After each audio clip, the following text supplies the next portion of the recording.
दोस्तों, मैं आपको सुनाने जा रहा हूं अपनी मंडली के सदस्य जमशेद कमर सिद्दीकी की लिखी कहानी एक लेखक की मौत।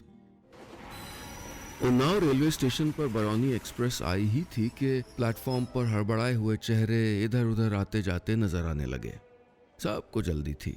किसी को ट्रेन से उतरने की जल्दी थी तो किसी को ट्रेन पर चढ़ने की। कोई पानी की बोतल खरीदने के लिए लगी भीड़ में धक्के खा रहा था तो कोई कुली से बहस में लगा था। हर कोई या तो कहीं से आ रहा था या कहीं को जा रहा था, सिवाय उन दो चेहरों के जो प्लेटफॉर्म नंबर 1 पर उस चाइनीज खिलौने वाली स्टॉल के पास वाली बेंच पे बैठे थे, अजीत और शिखा। वो दोनों अक्सर यहीं मिलते थे। अजीत और शिखा को कोई ट्रेन नहीं पकड़नी होती थी। उनके लिए तो ये रेलवे स्टेशन ही उनके मिलने की जगह थी। 48 साल के अजीत और 35 की शिखा की उम्र थोड़ा हाथ से निकल गई थी। बीमा कंपनी में एजेंट था अजीत। उसकी कलमों से तो सफेदी भी झांकने लगी थी। शिखा की खूबसूरत बड़ी बड़ी आंखें और उन पर घनी घुमावदार भवें चेहरे को बहुत खूबसूरत बनाती थीं। कहाँ रह गई थी तुम? आज तो महानंदा भी चली गई, तब आई हो तुम? अजीत ने बेंच पर बैठे बैठे ही पीठ सीधी करते हुए कहा। वो बोली, रोडवेज से कुछ पापा के कोलीग आ गए थे घर, कुछ काम था। अच्छा, ये लो तुम्हारे लिए कुछ लाई हूँ। शिखा ने अपने बड़े से भूरे हैंडबैग से एक किताब निकाली और अजीत की तरफ बढ़ा दी। 51 दिनों में लेखक बने? ये क्या भाई, तुम पागल हो गई शिखा? अब इससे लेखक बनूंगा मैं? अजीत ने किताब को उलटते पलटते झुंझला के कहा तो शिखा बोली, हाँ तो और क्या करूं, और तरीका है कोई? तुम तो कोई एफर्ट करते नहीं हो और मैं करूं तो अप्रिशिएट नहीं करते। अरे ऐसा नहीं है शिखा, अजीत ने उसके करीब खिसकते हुए कहा। तो वो उसकी बात काटते हुए बोली, ऐसा ही है अजीत। मुझे तो लगता है कि अब तुम खुद नहीं चाहते कि हमारा ये रिश्ता आगे बढ़े। अपनी आंखों में उतर आई उदास बूंदों को संभालते हुए शिखा ने दूसरी तरफ चेहरा घुमाते हुए कहा, मन भर गया क्या अजीत सक्सेना? अजीत के चेहरे पर गहरी संजीदगी थी। वो शिखा के चेहरे पर उदासी के खामोश हर्फ पढ़ते हुए बोला, इतना कमजोर मत देखो मुझे शिखा कि टूट जाऊं मैं। देखो मेरी तरफ। उसने शिखा के चेहरे को अपनी तरफ करते हुए कहा, शिखा, मैंने अपनी लाइफ में सिर्फ एक ख्वाब देखा है और वो ख्वाब तुम हो। लेकिन तुम तक पहुंचने का रास्ता बहुत कठिन है। मैं कर रहा हूं कोशिश। तुम्हारे पापा की कोई और शर्त होती तो मैं जान दे के भी पूरी कर देता, लेकिन ये शर्त मुमकिन नहीं है यार। शिखा बोली, क्यों मुमकिन नहीं है? गेट नंबर 2 के पास से लाई हूं ये किताब। भीड़ लगी थी वहां। 7 दिन में डॉक्टर और 10 दिन में तांत्रिक बनाने की भी किताब थी वहां। अरे कोई तो बात होगी, वरना इतनी भीड़ क्यों लगती? और फिर हमारे पास चारा ही क्या है? इस संडे पापा से मिलना है तुमको, याद है ना? अजीत के चेहरे पर फिर से उदासी छा गई। इश्क की कहानियों में पेचीदगियां तो होती ही हैं। वो इश्क ही क्या जो आसानी से मिल जाए, लेकिन अजीत और शिखा के इस रिश्ते का पेंच बहुत अजीब था। और इसकी वजह थे शिखा के पापा शास्त्री जी। रिटायरमेंट के करीब करीब पहुंच चुके शास्त्री जी लड़कपन के दिनों से ही लेखक बनना चाहते थे। उनका ख्वाब था कि वो कविताएं लिखें, लेख लिखें, कवियों साहित्यकारों में उठें बैठें, हर 10वें दिन किसी छोटे मोटे जलसे में उनको शॉल पहनाई जाए। लेकिन किस्मत को ये मंजूर नहीं था। हालात ने उनको बना दिया था रोडवेज बस विभाग में क्लर्क। जवानी से बुढ़ापा 10 से 6 की नौकरी में कट गया था और नौकरी में पढ़ने लिखने का वक्त मिला नहीं। लेकिन अब उन्होंने तय कर लिया था कि जिन सपनों को पूरा होते हुए अपनी आंखों से नहीं देख पाए, वो अपने दामाद की आंखों से देखेंगे। उनकी जिद बल्कि सनक थी कि शिखा की शादी करेंगे तो किसी लेखक टाइप आदमी से। इसीलिए 2 महीने पहले शिखा ने जब उनको अजीत के बारे में बताया तो उसको झूठ बोलना पड़ा कि अजीत एक लेखक है। जिंदगी शतरंज के सफेद और काले खानों की तरह सच और झूठ में नहीं बटी होती। इसमें कुछ खाने सलेटी होते हैं, न पूरे सफेद न काले। पापा मान जाएं इसके लिए उसने एक बहुत काबिल लेखक की किताब जब सोता है आकाश के पहले पन्ने पर अजीत सक्सेना का नाम छपवा दिया था। उसको शास्त्री जी पढ़ के मोहित हो चुके थे। और क्या करती बेचारी, सालों पुराने रिश्ते को तिनका तिनका बिखरते देख नहीं सकती थी ना वो। अरे भाई शिखा, खान साहब अखबार ले गए क्या मेरा? फिर ये आदमी तो एकदम और है, रोज अखबार ले जाता है। अच्छा तैयारी कर ली सब? अजीत आता ही होगा। इतवार की उस सुबह पूजा वाला लोटा हाथ में लिए शास्त्री साहब ने आवाज लगाई तो रसोई में खड़ी शिखा हड़बड़ा गई। जी पापा, सब हो गई, बस ये पूरियां बेल रही हूं। वैसे उनको घंटा 2 घंटा लग जाएगा। वो हाशिमपुरा में कवि गोष्ठी है ना, तो उसे निपटा के ही आएंगे। शिखा ने पूरी गर्म तेल में डालते हुए कहा तो कढ़ाई से यूं छन की आवाज आई जैसे पूरी कह रही हो, चल झूठी। ओ गोष्ठी, अच्छा अच्छा। शास्त्री साहब ने मुस्कुराकर आईने के सामने पाउडर गर्दन पे उड़ेलते हुए कहा। उनकी आंखों में गर्व था। ऐसा ही तो दामाद चाहते थे वो। घर में तैयारियां हो गई थीं। सोफे के कवर बदले जा चुके थे। अलमारी में सजे सुनहरी सजावट वाले महंगे चाय के कप निकल आए थे। खिड़की के पास वाले बिस्तर के सरहाने पर तकिया 90 डिग्री एंगल पे सजा दी गई थी। मुश्किल तो अजीत के लिए थी। बेचारा बीमा के लिए दर दर भटकने वाला शख्स, जिसके 10 में 8 फोन लोग उठाते नहीं थे, उसको आज सेलिब्रिटी जैसा बर्ताव करना था, जैसे बहुत बड़ा लेखक हो। मुश्किल तो था ही। अरे भाई खान साहब, अखबार दे जाओ, पढ़ लिया हो तो। शास्त्री जी ने घर की बालकनी से नीचे झांकते हुए कहा। फिर वापस अंदर आकर सोफे पर रखी किताब जब सोता है आकाश उठाई। दीवार पे लटकी अपनी गुजर चुकी पत्नी की तस्वीर देखकर मुस्कुराए, जैसे कह रहे हो, देखा मैंने कहा था ना अपना दामाद लेखक होगा। बहरहाल वक्त गुजरा तो थोड़ी देर बाद दरवाजे पे एक दस्तक हुई। एक जवान लेकिन बुजुर्गाना लहजे वाली आवाज में किसी ने खांसते हुए कहा, कोई है क्या? शास्त्री साहब ने फौरन पलट कर देखा। टेबल सजा रही शिखा ने भी झांका। देखते क्या है कि बादामी कुर्ता पैजामा पहने और उस पे घुटने तक लटकती एक सफेद शॉल डाले अजीत साहब खड़े थे। जरा बाहर झांकते हुए पेट पर कसा हुआ कुर्ता और नीचे तक लिथड़ता पैजामा। ऐसा लग रहा था जैसे कुर्ता छोटे भाई का पहना हो, पैजामा बड़े भाई का। चेहरे के भाव ऐसे संजीदा जैसे ऊपर वाले ने सिर्फ उनको पर्सनली जिंदगी की सारी हकीकतें बता दी हों। नमस्कार, मुझे अजीत सक्सेना कहते हैं। दोनों हाथ जोड़कर स्टाइल में वो आगे बढ़े तो शास्त्री जी लगभग कूद पड़े। अरे आइए आइए, आप ही का तो इंतजार था, आइए आइए। अजीत जरा आहिस्ता कदमों से फिलोसोफर की तरह गर्दन घुमाते हुए अंदर दाखिल हुए। सामने शिखा खड़ी थी जिसकी हंसी छूटने वाली थी। वो अंदर भाग गई। तो कोई तकलीफ तो नहीं हुई रास्ते में? सोफे पर बैठते हुए शास्त्री जी ने कहा। सामने पैर पे पैर रख के बैठे अजीत साहब ने किसी बड़े साहित्यकार जैसा मुंह बनाते हुए कहा, देखिए शास्त्री जी, तकलीफ ना हो तो रास्ता ही क्या है। ये कहते हुए उन्होंने अपनी शॉल को एक बार और लपेटने के लिए उठाकर झटका दिया तो शॉल का कोना पास रखे टेबल लैंप से टकरा गया। टेबल लैंप हिलने लगा और शास्त्री जी और अजीत दोनों उसको तब तक देखते रहे जब तक वो हिलना बंद नहीं कर गया। तो कहाँ से आ रहे हैं? शिखा बिटिया बता रही थी कि कोई गोष्ठी, शास्त्री जी ने कहा तो अजीत ने उनकी बात काटी। हाँ, दरअसल वो दोस्त यार हैं सब, अब मानते हैं नहीं। चले आओ चले आओ, अब कहाँ तक मना करें, जाना पड़ता है। शास्त्री जी मुस्कुराए। अरे आप लिखते ही इतना गजब है। आपकी ये जब सोता है आकाश पढ़ी मैंने, भाई मज़ा आ गया। उसमें वो जो कविता है ना, ये खामोश रात इतनी भी खामोश नहीं, आहा आहा। जमानों बाद मैंने कोई किताब पढ़ी। इससे पहले तो जवानी के दिनों में पदुमलाल पुन्नालाल बख्शी की कविताएं पढ़ी थी। उन्होंने दीवार पर लगी एक ब्लैक एंड व्हाइट तस्वीर पर इशारा करते हुए कहा। जी जी। अजीत मुस्कुराते हुए आगे पीछे होने लगे। बचपन से हमको भी लिखने का शौक था, लेकिन क्या बताएं, वो एक शेर है ना, अरे वो तुझसे भी दिल फरेब हैं गम रोजगार के। अजीत फिर नकली हंसी हंसते हुए आगे पीछे होने लगे। शास्त्री जी बोले, तो बस यही हमारे साथ हुआ। क्या सही शेर कहा है ना। किसका शेर है वैसे? भूल गया मैं। कमरे में खामोशी छा गई।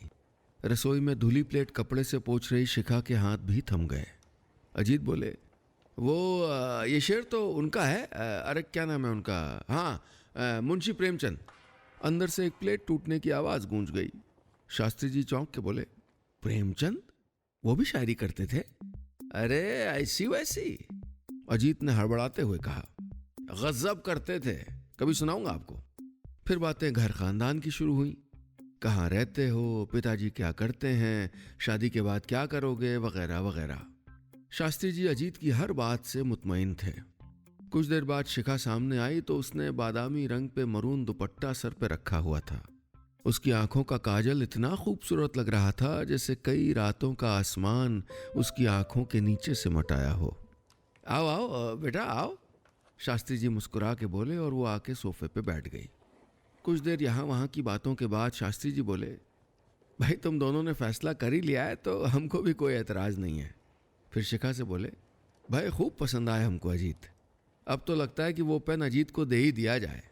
शास्त्री जी के पास एक पुराना कलम था जो 8वीं क्लास में उनको पदुमलाल पुन्नालाल बख्शी की कविता सुनाने पर उनके मास्टर ने दिया था, वही जो वो अपने दामाद को देना चाहते थे। अभी बातचीत चल ही रही थी कि अचानक कमरे में आवाज़ गूंजी, अमा शास्त्री भाई। देखा तो खां साहब अखबार लिए आ रहे थे। लीजिए भाई आपका अखबार। जी शुक्रिया, शास्त्री जी ने आंखें दिखाते हुए कहा और फिर अखबार की तरफ नज़र डाली तो चौंक गए।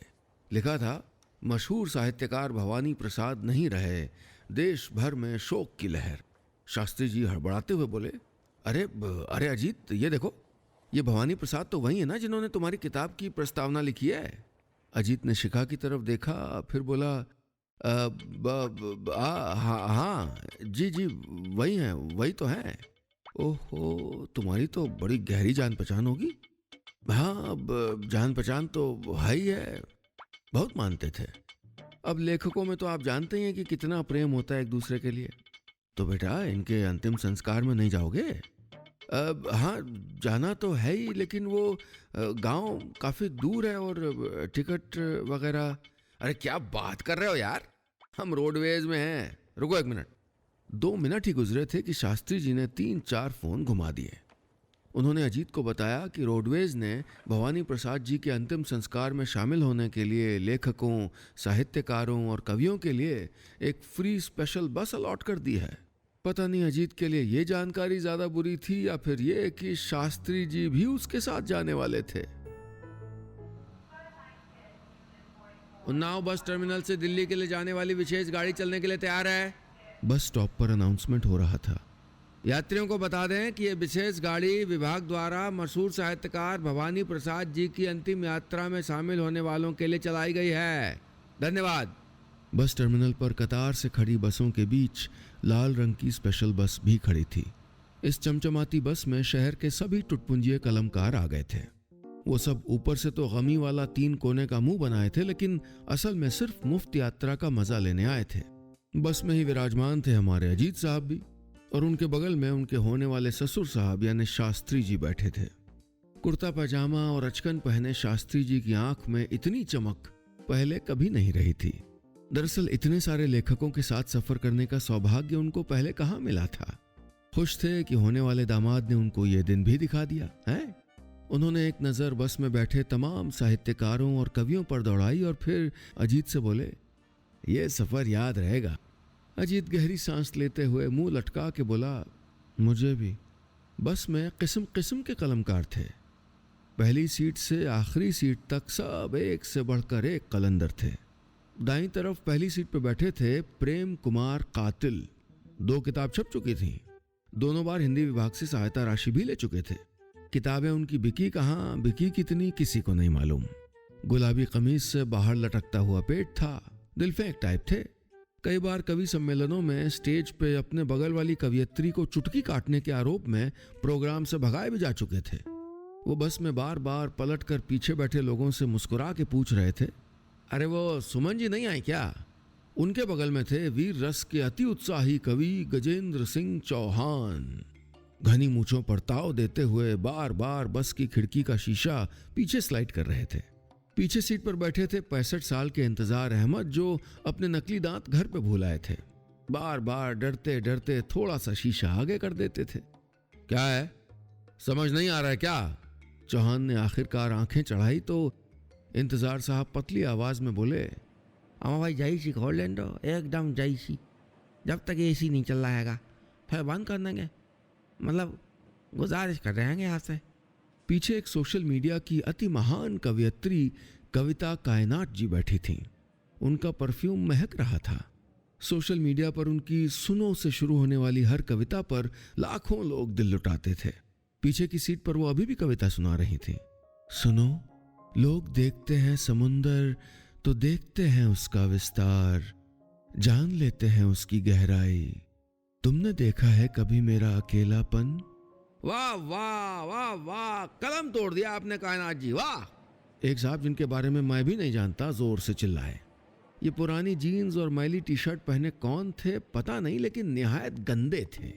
बाल चिकटे हुए, चेहरे पे खुश्की की पुरानी दरारें, आंखें किचकिचाई हुई और जिस्म अजीब तरह से महक रहा था। उनके बारे में साथ बैठे आलोचक श्रीवास्तव साहब, जिन्होंने बीच की मांग निकाली थी, उन्होंने पूछा तो किसी ने बताया, का बताई भैया, यह तना राहत है। मथुरा में कार्यक्रम यहाँ गए रहे तो जब स्टेज पे दीप प्रज्वलित करने गए तो जैसे ही जूता उतारिन, स्टेज पे बैठे सब लोग बेहोश हो गए हैं। शास्त्री साहब बार बार सबको पलट के देख रहे थे। उनके चेहरे पे सभी सहयात्रियों के लिए बड़ा सम्मान था। शास्त्री जी मानते थे कि कवि, लेखक और साहित्यकार जो कल्पना की गहराइयों में जाकर विचारों के नए नए मोती चुन लाते हैं, वो बुरे लोग हो ही नहीं सकते। बस उन्नाव टर्मिनल से निकलकर हाईवे पर दौड़ने लगी थी। इसी बीच धोती और कोट पहने हुए एक जड़ीला शख्स खड़ा हुआ और बस के बीचों बीच आके बोला, मेरे प्यारे सहयात्रियों। सभी लोग उनकी तरफ देखने लगे। पीछे से कोई बड़बड़ाया, अब ये बोर करेगा। धोती वाला बोला, पता नहीं आप लोगों को ये ज्ञात है या नहीं कि दिवंगत भवानी प्रसाद जी, जिन्होंने हिंदी के प्रचार प्रसार के लिए न सिर्फ अंतर्राष्ट्रीय बल्कि इंटरनेशनल स्तर पे सेवा की, उनके पुश्तैनी मकान पे न सिर्फ मुकदमा बल्कि केस भी चल रहा है। कोई गुडविल कंस्ट्रक्शंस नाम की कंपनी का बिल्डर उनके घर पे कब्जे के लिए न सिर्फ ऑर्डर बल्कि आदेश भी माननीय न्यायालय से पारित करवाना चाहता है। यह उचित समय है कि हम लोग इस बारे में आवाज उठा के न सिर्फ कोशिश करें बल्कि प्रयास भी करें।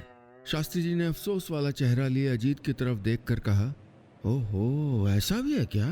अजीत बोला, हाँ वो ऐसा था, बताते थे मुझको अक्सर। अब क्या करें, बिल्डर लोग तो होते ही पाजी हैं। तो बताइए। धोती वाला शख्स फिर बोला, क्या हम सब वहां पहुंचकर धरना देंगे ताकि सरकार भवानी जी के घर को न सिर्फ नेशनल हेरिटेज बल्कि राष्ट्रीय संपदा भी घोषित करे? हाँ, बिल्कुल करेंगे, बिल्कुल करेंगे। और क्या, हाँ करेंगे, धरना करेंगे। सुनो, कायनात जी की आवाज गूंजी। जी बताइए कायनात जी। गुलाबी शर्ट वाले प्रेम जी ने पलट के मुस्कुराते हुए कहा। वो बोली, मैं भी धरना दूंगी। अजीत के तो कुछ समझ नहीं आ रहा था कि ये हो क्या रहा है। वो तो बस सब कि हाँ में हाँ मिला रहा था और बार बार बस शिखा को याद कर रहा था। बस में और कलमकार भी थे जो एक दूसरे की बुराइयों में लगे थे। एक कानपुर के उपन्यासकार थे पाठक जी, बार बार प्रेम जी को घूर के दांत किटकिटा रहे थे। शायद कोई पुरानी दुश्मनी रही होगी। कुछ देर के सफर के बाद वीर रस के कवि चौहान साहब खड़े हुए और भारी आवाज में बोले, बस अगले स्टॉप पर रुकवा रहा हूं, सब लोग चाय पानी कर लें, फिर बस नहीं रुकेगी। किसी को कोई शक? दुबले पतले इंतजार भाई कुछ बोलने ही को थे, लेकिन चौहान की लाल आंखें देख के खामोश हो गए। कुछ देर के बाद बस एक ढाबे पर रुकी। अलग अलग मेजों के किनारे सब लाल लाल कुर्सियों पर बैठ गए। अजीत और शास्त्री जी भी कुछ लोगों के साथ बैठ गए। लाओ ये चाय लाओ पहले। बीच की मांग निकाले आलोचक श्रीवास्तव साहब ने कहा, और 2 समोसे भी लगा देना।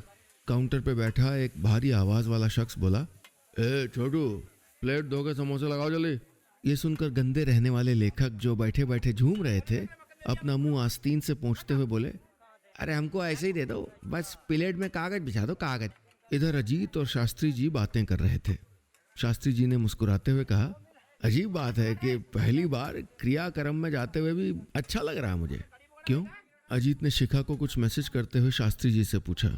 वो बोले, अरे इतने सारे अच्छे अच्छे लोगों के साथ बैठ के ना पॉजिटिव एनर्जी आती है। आपको कैसे पता सब अच्छे हैं? अरे लेखक बुरा हो ही नहीं सकता। अच्छा सोचेगा नहीं तो अच्छा लिखेगा कैसे? देखो सबकी आंखों में एक दूसरे के लिए कितना प्यार। ओए प्रेम, अबे हट, अबे तो खुद हट। शास्त्री जी ने पलट के देखा तो वो कानपुर वाले उपन्यासकार पाठक जी और रोमांटिक कवि प्रेम जी में झोटम झोटा हो रही थी। दोनों एक दूसरे का कॉलर पकड़े मिट्टी में लिथड़ रहे थे। चौहान साहब ने दोनों को अलग किया तो कानपुर वाले पाठक जी हांफते हुए बोले, पिछले कवि सम्मेलन में ना जब रात को सबको लिफाफे बटे थे तो मेरे लिफाफे में 300 कम थे, इसी ने निकाले थे। चोट्टा है चोट्टा, गंदी नजर वाला आदमी, चोट्टा कहीं का। अबे हट, प्रेम जी ने जवाब दिया। तेरी होगी गंदी नजर, जितने ऑर्गेनाइजर से मिले थे उतने दिए। यकीन ना हो तो खुशनुमा जी से पूछ लेना, हम तो उन्हीं के बगल में बैठे थे। काली साड़ी और चेक वाला ब्लाउज पहन के आई थी वो, याद है हमको। दोनों के बीच हो रही इस गुत्थम गुत्था को शास्त्री जी हैरानी से देख रहे थे और यकीन नहीं कर पा रहे थे कि ये कवि 300 रुपए के लिए जमीन में लौट रहे हैं। खैर किसी तरह दोनों को संभाला गया और बस फिर से चल दी। भवानी प्रसाद जी के गांव पहुंचने में अब भी 1.5 घंटे का सफर बाकी था। सफर में थककर लोग ऊँघने लगे थे। सुनिए, आलोचक श्रीवास्तव जी ने अपनी बीच की मांग को हथेली से बराबर करते हुए ताली बजाई तो सबकी नींद टूटी। बोले, अरे भाई हम लोग कलाकार हैं, सफर को इतना नीरस क्यों मनाया जाए है? चलिए एक गोष्ठी हो जाए, क्या कहते हैं सब लोग? शास्त्री जी ने कोहनी मार के अजीत को जगाया। ए उठो, देखो गोष्ठी हो रही है, तुम भी सुना देना वो जो बता रहे थे। क्या? उसने पूछा तो शास्त्री जी बोले, अरे भाई प्रेमचंद की शायरी। अजीत ने किसी तरह तबीयत खराब होने का बहाना बनाया और तौलिए से मुंह ढक के सोने की एक्टिंग करने लगा। पीछे जलसा शुरू हो गया। गंदे रहने वाले लेखक बोले, हाँ तो भाई बताइए कहाँ दीप प्रज्वलित करना है, जूते उतारें क्या? उनको ज़बरदस्ती बिठाया गया और फिर बुजुर्ग इंतज़ार साहब से कहा गया कि आप शुरू करें। वो बोले, अर्ज क्या? बेहिजाब देखें तो कत्लेआम होता है, लोगों की मेरा भी सब्र तमाम होता है। इस उम्र में आके मिलियो हमसे कि ना इश्क होता है ना काम होता है। इस उम्र में आके मिलियो हमसे कि ना इश्क होता है ना काम होता है। वाह वाह वाह वाह के शोर से बस गूंजने लगी। फिर बारी आई वीर रस वाले कवि चौहान साहब की। उन्होंने गला खकार के गुस्से में कहा, गौर से सुनिएगा जरा तमीज से। चीर देंगे फाड़ देंगे, अंधकार को मार देंगे, है फड़क रही भुजा तो युद्ध में उतार देंगे। प्रश्न हो चुके लहू के, अब जवाब वार देंगे। रोक के साथ जिंदगी की मौत को उधार देंगे। पीछे से कोई बोला, चुप हो जा नहीं तो मुंह पे लपड़ चार देंगे। कौन बदतमीज बोला ये, कौन बोला? वो गुस्से में चिल्लाए लेकिन सब चुप रहे। फिर प्रेम जी मुड़ के बोले, अरे कविता जी आप सुनाइए ना कुछ, तड़कता भड़कता मतलब। वो अपना पल्लू संभालते हुए मुस्कुराई और बोली, ठीक है सुनो। तुम्हारी हर छुअन से खिल जाता है मेरा जिस्म, रोया रोया जैसे कांपने लगता है आलिंगन में।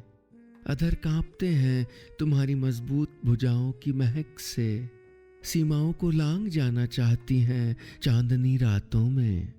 कहो क्या याद है मेरी नाभि के किनारे उगा तिल, जो तुम्हारी गर्म हथेलियों। अरे बस तिरछी क्यों भाग रही है? तभी कोई चिल्लाया तो आगे से आवाज आई, अरे बस कीजिए कायनात जी, ड्राइवर के हाथ कांप रहे हैं। शास्त्री जी के चेहरे का रंग कुछ कुछ बदलने लगा था। लेखकों और कवियों की ये वो दुनिया तो नहीं थी जिसकी कल्पना उन्होंने की थी। कुछ देर में बस ऊबड़ खाबड़ रास्तों पर हिचकोले लेने लगी। शायद गांव आ गया था। खिड़की से सामने एक टूटा फूटा मकान दिख रहा था। उसके बाहर लोग जमा थे और कुछ लाल बत्ती गाड़ियां भी थीं। फौरन सभी ने चेहरे पे नकली उदासी ओढ़ ली। महान साहित्यकार भवानी प्रसाद का घर आ गया था।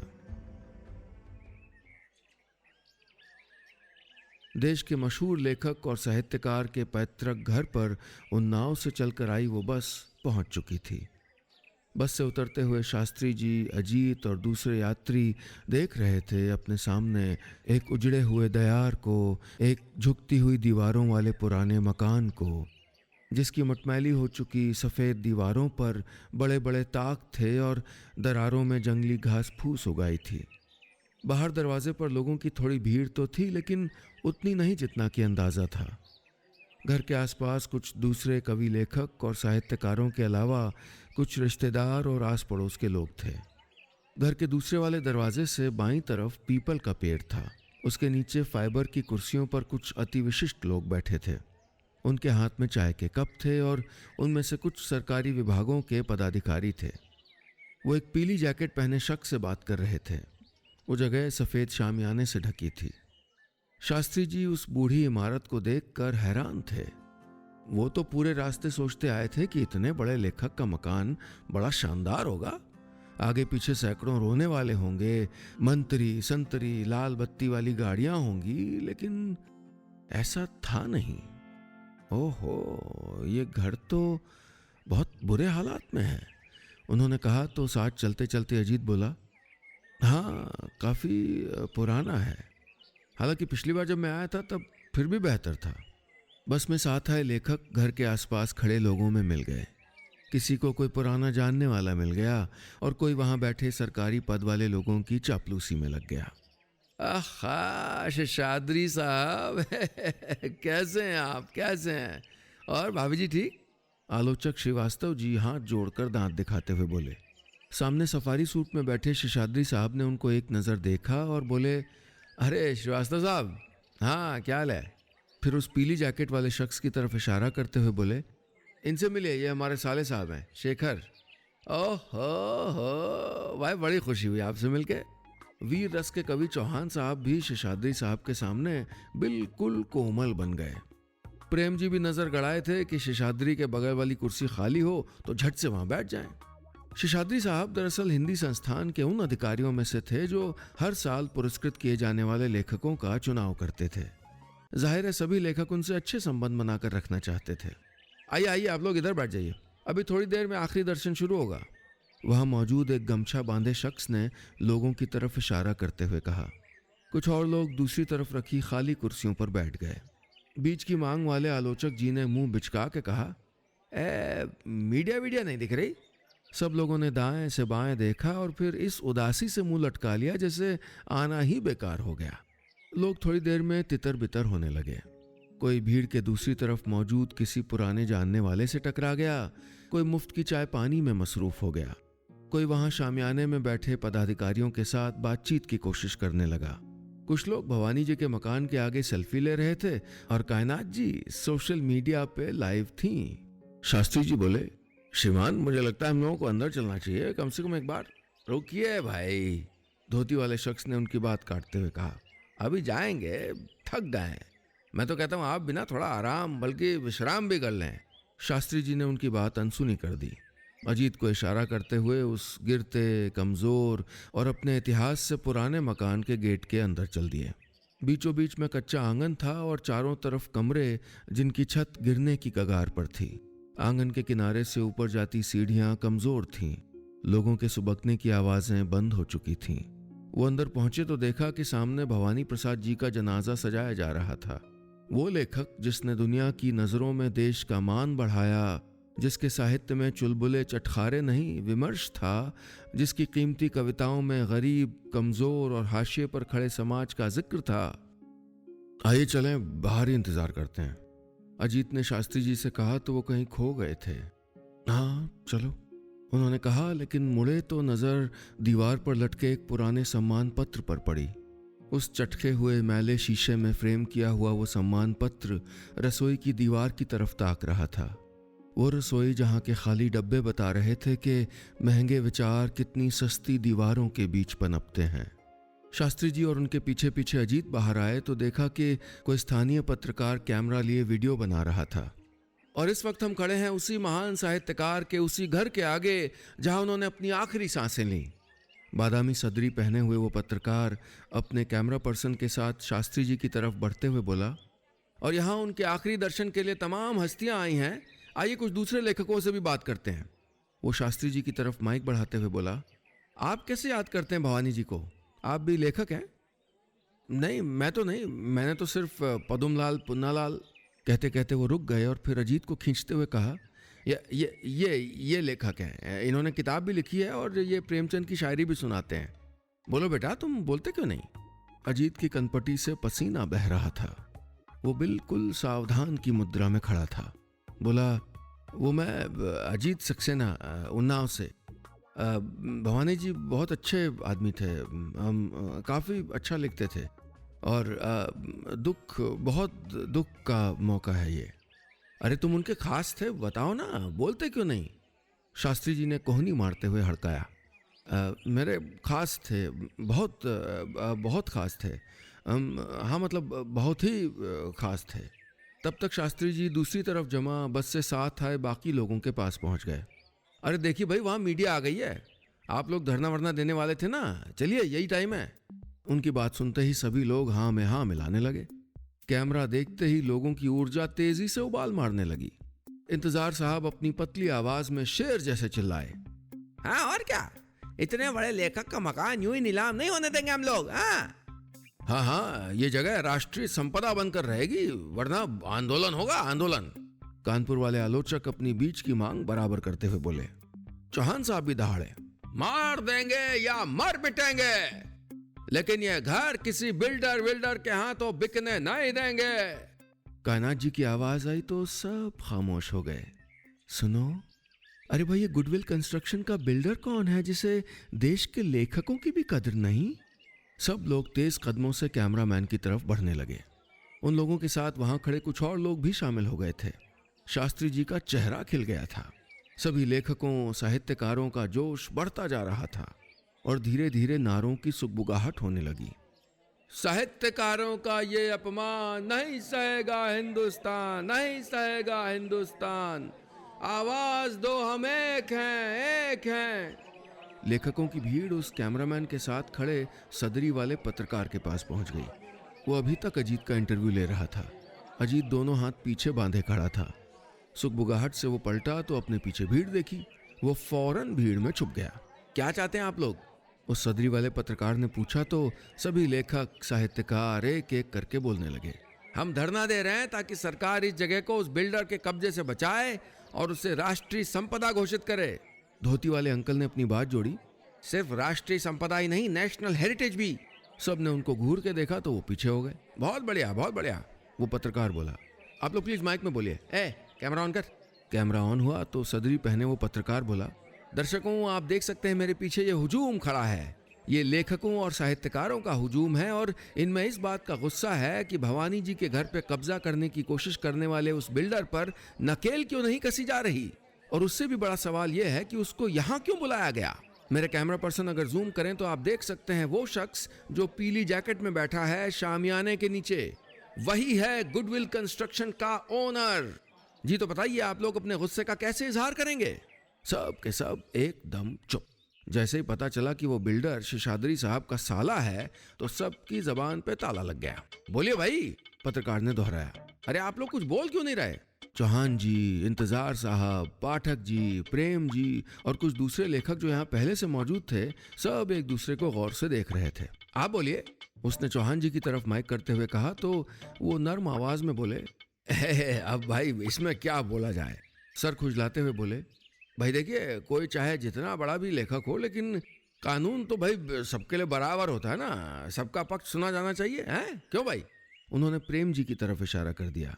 वो बोले, हाँ और क्या भाई, बिल्डर भी तो जरूरी होता है ना, नहीं तो देश का विकास कैसे होगा, कैसे होगा? हैं? चलो भाई, उठावनी हो रही है, इसके बाद एक प्रार्थना सभा भी है। चलो चलो चलो चलो चलो। सब लोग आंखें दबाते हुए चोर कदमों से भागे। अजीत भी उन लोगों के साथ ही निकल लिया। शास्त्री जी वहीं खड़े सोचते रहे कि ये लोग कौन हैं, किस मिट्टी के बने हैं। उन्होंने देखा जनाजे के बाद लोग सेल्फी और सोशल मीडिया लाइव करने लगे थे। शास्त्री जी ने एक उदास नजर उजड़े हुए मकान पर डाली और आहिस्ता कदमों से वो भी कंधा देने के लिए बढ़ गए। जिस दुनिया के सपने उन्होंने हमेशा देखे थे, आज वो उसी के बीचों बीच खड़े थे। लेकिन वो दुनिया वैसी बिल्कुल नहीं थी जैसी कल्पना उन्होंने की थी। राम नाम सत्य है, राम नाम सत्य है। भवानी जी के जनाजे के पीछे 40-45 लोग चले जा रहे थे। हाँ भाई, नीचे देखते रहिएगा, गड्ढे बहुत हैं।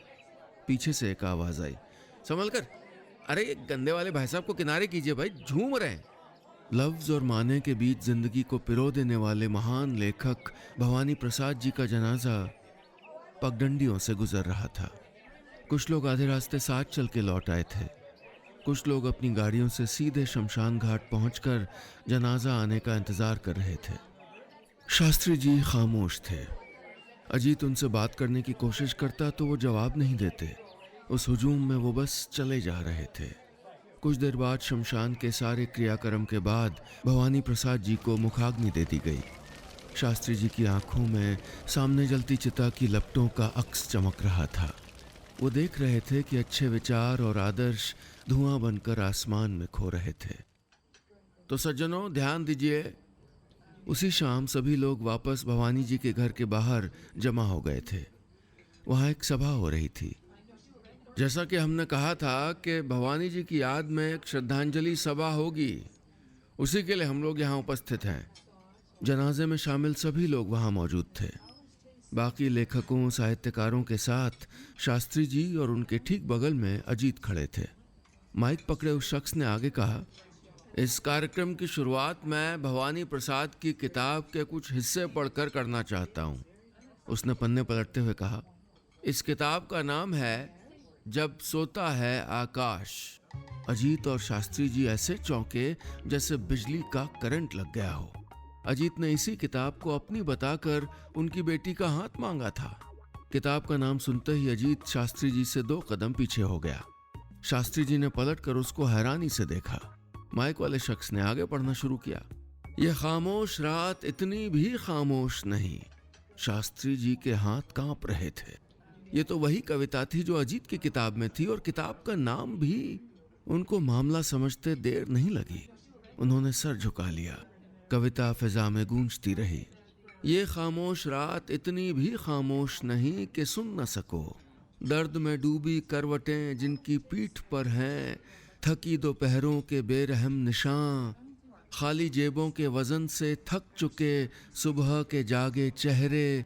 उठो और सुनो नफरत के ठहाके, मोहब्बत की मायूस आवाज, सोती हुई इंसानियत, ऊंघता हुआ हिंदुस्तान। उठो नींद से उठकर देखो हारे हुए सैकड़ों इंसान और जीता हुआ एक भगवान। एक सफर ने शास्त्री जी के कितने भ्रम तोड़े थे, कितने फरेबी बादल छट गए थे, कितनी हकीकतें जाहिर हो चुकी थी। शाम के हल्के अंधेरे के बीच उन्नाव से आई वो बस धूल उड़ाती वापस जा रही थी। वापसी में उतने लोग नहीं थे, बाकी लोग वहीं से कहीं और घूमने निकल गए थे। अजीत शास्त्री जी से 3-4 सीट पीछे बैठा था। उसकी नजरें शर्मिंदगी के बोझ से झुकी हुई थीं। शास्त्री जी लगातार बस की खिड़की से बाहर देख रहे थे। अरे भाई, वो वीर रस वाले चौहान साहब नहीं दिख रहे हैं? इंतजार साहब ने इस बार खिड़की के शीशे को बिना डरे आगे स्लाइड करते हुए पूछा। पीछे से आवाज आई, वो तो उतर लिया आधे रास्ते में। उनका ससुराल है ना मछेरा बस्ती के पास, इसीलिए तो आए थे कि चलो ससुराल भी हो लेंगे फ्री की बस में। शास्त्री जी ने एक नजर पीछे पलटकर उस शख्स को घूर कर देखा, लेकिन अजीत से नजर नहीं मिलाई।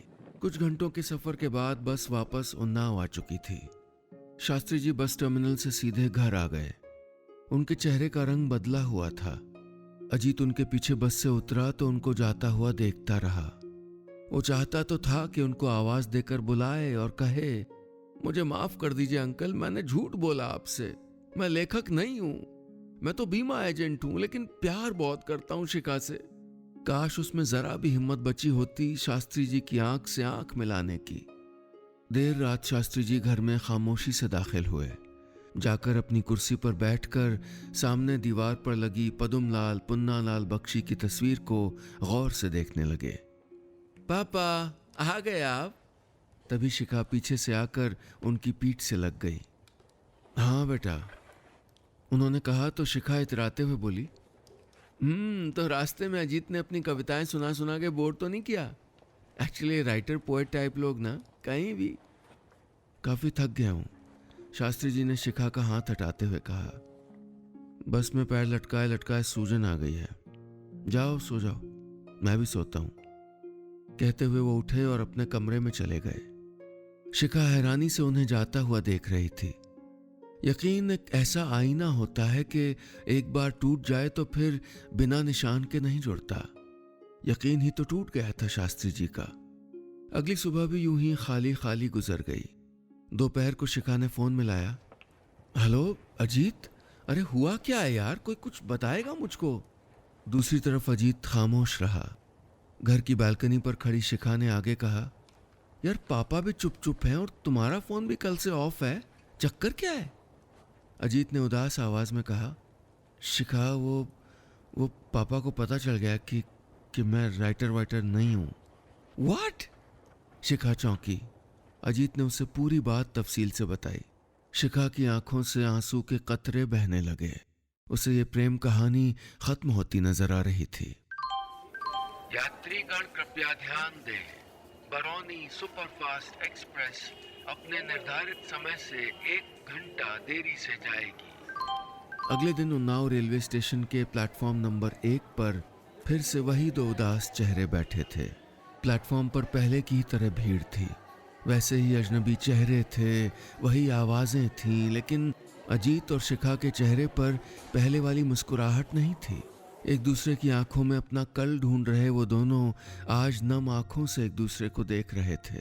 शिखा जानती थी कि उसके पापा बहुत जिद्दी हैं और अब ये रिश्ता होने से रहा। अजीत की आंखें नम होने लगी तो उसने चेहरा झुका लिया। अजीत, हमने पूरी कोशिश की, क्या ये वजह काफी नहीं है खुश होने के लिए? उसने अजीत की तरफ देखते हुए कहा। तो क्या हुआ कि हम मिल नहीं पाएंगे, लेकिन एक दूसरे के लिए? बस करो शिखा, अजीत चिल्लाया तो वहां से गुजर रहे लोग पलट कर देखने लगे। उसने आगे कहा, सारी गलती तुम्हारे पापा की है। अरे ये क्या जिद है भाई? लोग शर्तें रखते कि दामाद अमीर हो, डॉक्टर हो, सरकारी नौकरी वाला हो। ये क्या सरफिरापन है कि लेखक हो?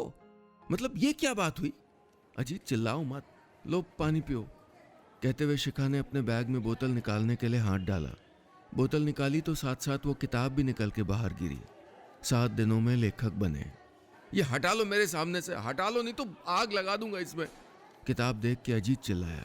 ट्रेनें आती रहीं, जाती रहीं, लोग उतरते चढ़ते रहे। वो दोनों प्लेटफॉर्म की उसी बेंच पर बैठे थे, खामोश। लेकिन फिर उनकी खामोशी को तोड़ा अजीत के मोबाइल की घंटी ने। हेलो, कौन?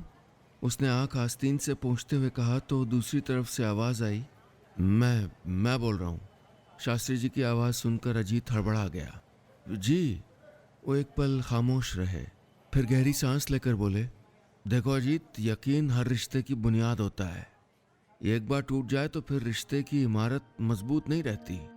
तुमने जो झूठ बोला उसके बाद मैं तुमको माफ नहीं कर सकता हूँ, लेकिन हाँ, एक बार मिलना चाहता हूँ। कहाँ हो तुम?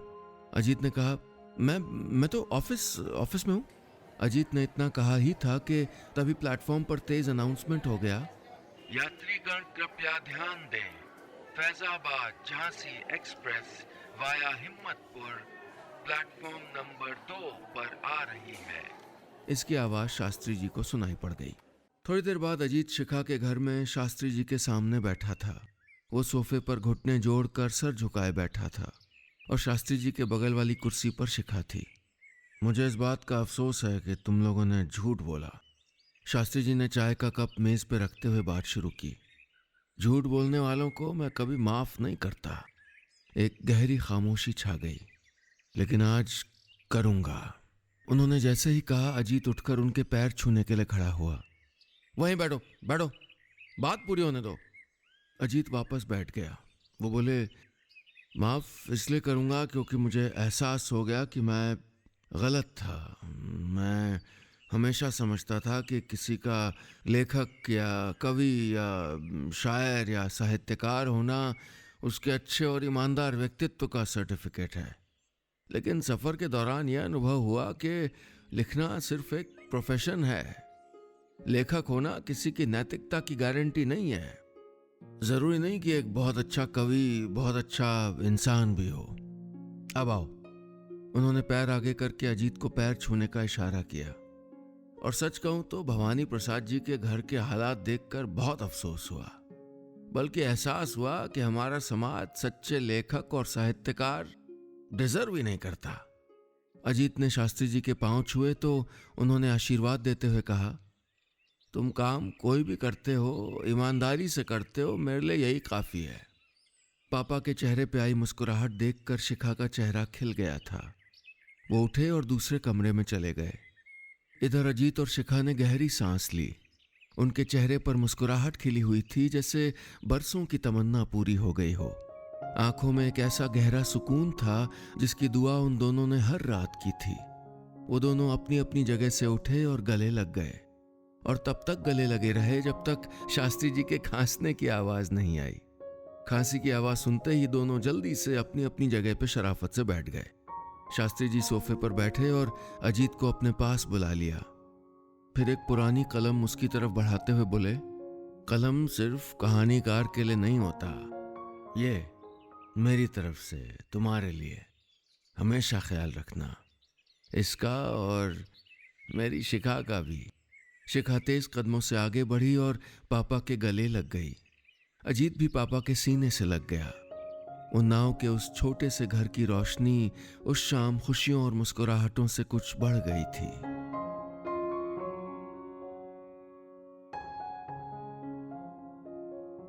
बस इतनी सी थी ये कहानी।